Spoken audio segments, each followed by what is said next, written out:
De zee oud, maar de zee neemt ek. Dat weet de beroepsvisserij van Haas maar al te best. Visken op zee is net heel zonder risico's. En door de jaren heen binnen er 4 hazerviskers omkwamen.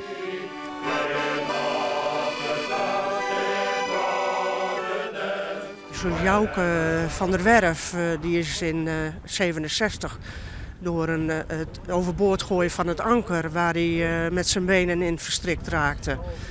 En ja, die hebben ze gewoon niet op tijd weer kunnen vinden en kunnen traceren. Al jaren was er tocht om een monument voor de slachtoffers deel te zetten. Maar om financiële redenen bleur dat uit. Maar Johan Dijkstra, belutsen bij de visserijdagen, wist met hulp van sponsoren het plan toch van elkaar te krijgen. Ik denk dat het terecht is dat wij de Harlinger vissers eren. Dat verdienen ze. Het is een beroepsgroep. Dat hoort in Harlingen. Wij zijn visserijdagen. Wij zijn gelieerd aan de visserij. En daar moet je wat voor doen. Van een midje wien de nijbesteden in de Haazerhaven om de ontbleting van het Tinkstien van dichtbij mij te meidsen.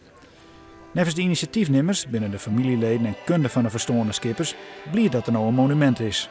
De meesten heb ik bezocht en mijn collega Anneke Korenstra ook.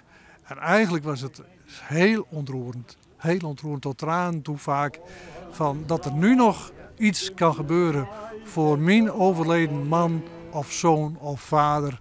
Dat viel eigenlijk heel zwaar, maar toen ze het konden verwerken, ze zijn ons denk ik toch wel heel erg dankbaar.